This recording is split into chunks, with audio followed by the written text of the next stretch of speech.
बहू, बेटे की पत्नी, भाई की पत्नी और बहन, छोटी बहन, ये सब किसके समान है जी? तो बेटी के समान। इनसे बैर, इनसे शत्रुता और इसके प्रति गलत भाव रखने वाला दंड का अधिकारी होता है, मरने पर नरक में वास करता है। और तूने छोटी भाई की पत्नी, यानी भाई बहू बेटी के समान है, और तूने उसके अपने छोटी भाई की पत्नी का हरण किया है, इसलिए तुझे मारो भगवान। तो बाली कहे बताओ महाराज, ये सब रिश्ते नाते, कोई माँ है, कोई बहन है, कोई भाई है, ये सब किसके लिए है? किसके लिए है जी? मानव के लिए है कि नहीं? पशु पक्षी जानवर में कोई रिश्ता नाता रहता है क्या? नहीं रहता कि उसकी माँ है या उसकी बहन है, ऐसा कुछ रहता है? रिश्ता सिर्फ किसमें है? मानव में। और मानव में भी सिर्फ हिंदू में, बाकी में रिश्ता नहीं होता। सिर्फ सगे को मानते हम लोग, बड़े दूर दूर को मानते हैं। हाँ, काका की लड़की, बाबा की लड़की, बहुत दूर दूर तक के भी परिवार हिंदू में रहता है। और खास तौर से सनातन धर्म में रिश्ता का बड़ा महत्व है।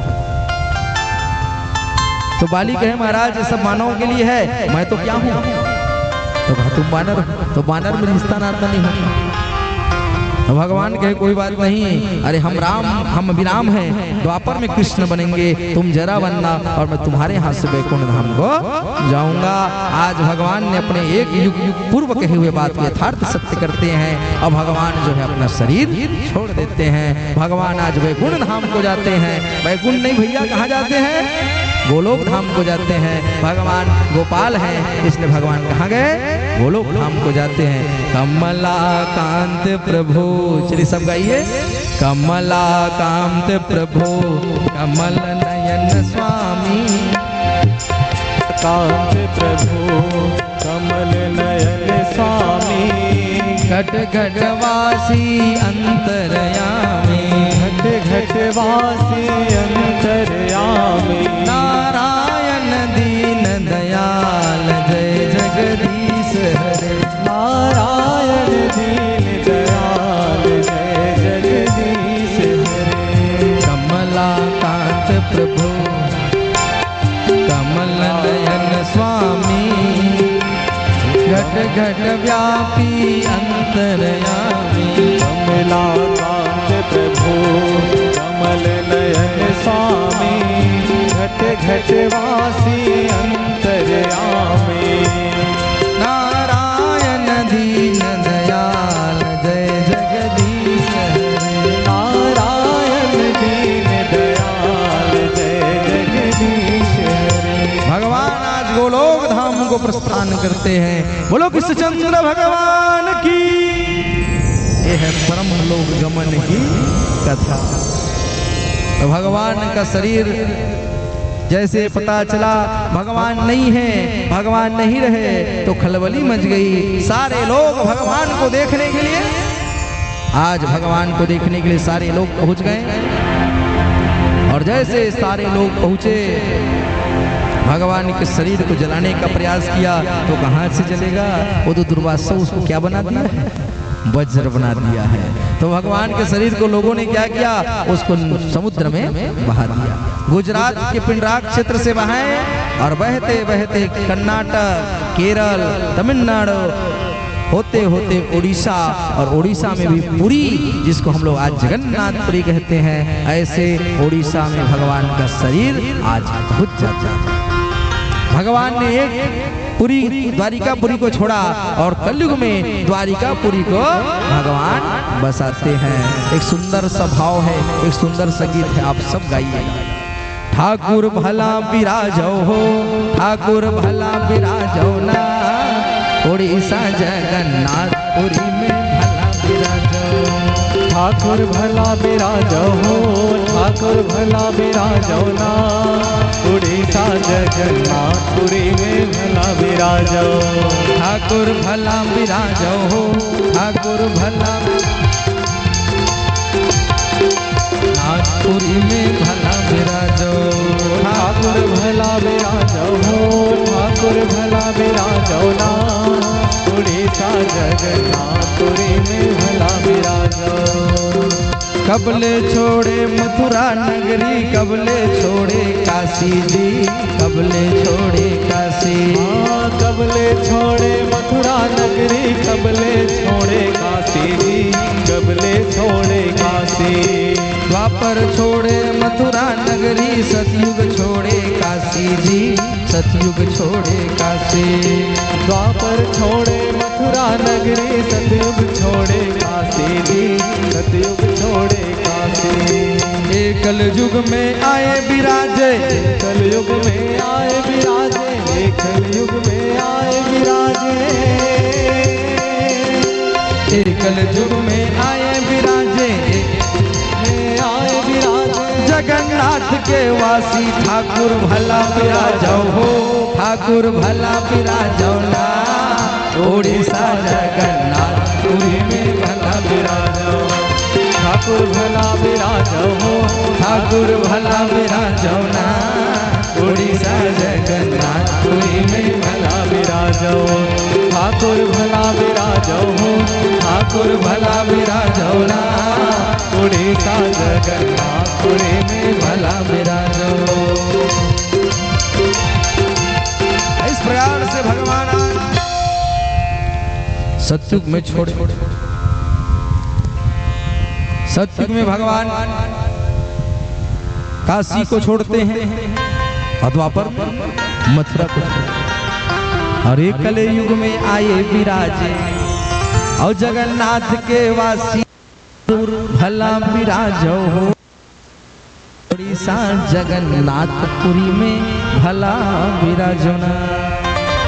इस प्रकार से भगवान का शरीर आज जगन्नाथपुरी में जाता है और जगन्नाथपुरी में भगवान का मंदिर बनता है ना। और जगन्नाथ मंदिर किसने बनाया? तो कलयुग में जगन्नाथ का मंदिर बना है, ठीक है। पर भगवान के जाने के बाद परीक्षित राजा बनते हैं और उसके बाद फिर कलयुग आता है, ये तो सब जानते हैं। तो जगन्नाथ मंदिर का निर्माण, आइए जगन्नाथ मंदिर के बारे में बोल रहे हैं तो थोड़ा सुनिए। जगन्नाथ मंदिर भारत के उन मंदिरों में है जो आज भी विशेषताओं से भरे हैं, जहाँ केवल हिंदू ही दर्शन करने को जा सकता है। अन्य कोई भी धर्म का व्यक्ति जगन्नाथ में प्रवेश नहीं कर सकता। बाकी सब जगह तो कोई भी जा सकता है, लेकिन जगन्नाथ एकमात्र ऐसा मंदिर है जहाँ कोई गैर हिंदू नहीं जाएगा, केवल हिंदू को ही वहाँ जाने की अनुमति। चाहे वो कितना बड़ा नेता मंत्री बन जाए, अगर दूसरे धर्म का है तो जगन्नाथ के मंदिर के गर्भगृह में प्रवेश नहीं करेगा। ये देखा गया। जगन्नाथ मंदिर का निर्माण राजा गंगवंशी राजा हुए हैं, जिस राजा का नाम है अंतवर्मन। और अंतवर्मन नाम के राजा ने 20 वर्ष 1078 से 1147 यानी लमसम 100 साल के मध्य में जगन्नाथ मंदिर का निर्माण कराया। कहते हैं भगवान का शरीर था तो उस शरीर से जो सार तत्व था, जिसको हम लोग आज के डेट में दिल कहते हैं, हृदय कहते हैं, उसको बाहर निकाला गया। आज भी जगन्नाथ के मंदिर में देखा जाए तो भगवान के हाथ नहीं है, पूरा शरीर बस है, हाथ नहीं। और इसलिए कहते हैं जगन्नाथ के भाग और जगत के सारे हाथ, और बिना भाग मिले नहीं जगन्नाथ के भाग, बिना भाग से जगन्नाथ के प्रसाद नहीं मिले। जगन्नाथ मंदिर की विशेषता और बताते हैं कि जगन्नाथ का मंदिर हर 12 साल में एक बार जगन्नाथ की मूर्ति क्या होती है, बदली जाती है। और मूर्ति बदलने के बारे में तथ्य है, कहा जाता है कि जब मूर्ति बदला जाता है तो पूरे शहर को सीआरपीएफ की सेनाएं, भारत की आर्मी उस पूरे शहर को घेर करके रखती है। लाइट बिजली बंद कर दी जाती है उस 10-5 मिनट के समय में, और पुराने पुजारी दस्ताने पहनते हैं और उस तार तत्व को निकालकर नई मूर्ति में क्या कर देते हैं, ट्रांसफर करते हैं, और नई मूर्ति का प्राण प्रतिष्ठा हो जाता है। जगन्नाथ मंदिर एकमात्र ऐसा मंदिर है जहाँ का देवता अचल और सचल दोनों रूप में है, उसी को हम दर्शन करते हैं। और वही भगवान रथ यात्रा के दिन सभी जगन्नाथ के स्थलों पर निकलता है और लोगों को दर्शन देता है। बाकी कौन से मंदिर के देवता निकले, महाकाल मंदिर में भी निकलता है, क्या निकलता है उस वहाँ भी पालकी निकलती है, लेकिन भगवान महाकाल निकलते हैं क्या, वो तो वही रहते हैं। लेकिन जगन्नाथ एकमात्र ऐसा मंदिर है जो भगवान निकलते भी हैं और लोगों को दर्शन भी देते हैं। जगन्नाथ मंदिर की विशेषता क्या है? रोज झंडा बदला जाता है, प्रतिदिन झंडा वहां का बदलता है। वहां की विशेषता है वहां पर एक सूल लगा है जिसको कलश कहते हैं। उस कलश को आप उत्तर से देखोगे तो सीधा दिखेगा, दक्षिण से देखोगे तब भी सीधा दिखेगा, पूर्व से सीधा दिखेगा और पश्चिम से भी सीधा दिखाई देता है। अच्छा, मंदिर के गर्भगृह है, जैसे गर्भगृह में प्रवेश करोगे समुद्र की आवाज आनी बंद हो जाएगी, लेकिन जैसे उस क्या दुआरी क्या बोलते डेहरी, हाँ दरवाजे डेहरी, जैसे उस डेहरी को पार करोगे तो समुद्र की आवाज सुनाई देती है। अब ये रहस्य है, आज भी रहस्य बना हुआ है, कैसा होता कि। अच्छा, जगन्नाथ में कहते हैं 7 हंडी में क्या बनता है जी? खिचड़ी बनता है। इसी जगन्नाथपुरी में एक संत रहती थी जिसका नाम था कर्मा। बोलो संत कर्मा मैया की जय। और आज साहू समाज की दृष्टि देवी है, समाज की कुलदेवी, समाज की क्या है? देवी। यहीं पर कर्मा रहती थी। कर्मा एकमात्र ऐसी कर्मा बाई थी जिसको लगता था कि देखो भगवान कितने बजे से खाए हैं? रात के 8 बजे। अब वो रात भर भूखे हैं तो सुबह उसको भूख लगती होगी। अब सवेरे पंडित जी गेट खोलेंगे, स्नान कराएंगे, ऐसे करते करते 8-9 बज जाएगा, 10 बज जाएगा। तो भगवान को सुबह 4 बजे वो खिचड़ी खिलाने के लिए जाती सवेरे 4 बजे खिचड़ी खिलाने के जाती थी। तो लोगों ने मना कर दिया मत जाकर, लेकिन उसने ये छोड़ा नहीं। तो उसके जाते थे ना तो भगवान उसके हाथ से स्वयं जगन्नाथ खिचड़ी खाते थे, ऐसा बताते हैं। और जगन्नाथ भगवान खिचड़ी खाते थे और खिला कर आ जाती थी, और बिना नहाए वो खिचड़ी बनाती थी और भगवान को खिलाती थी। तो एक दिन एक महाराज ने कहा एक काम करो कर्मा, अच्छा नहीं लगता है, बिना नहाए बनाती हो, ठीक नहीं लगता, तो क्या करना आप आज से? अब नहा के करना। तो बेचारी नहाने लगी, पूजा करने लगी, तो उसमें समय होने लगा। तब क्या होता था?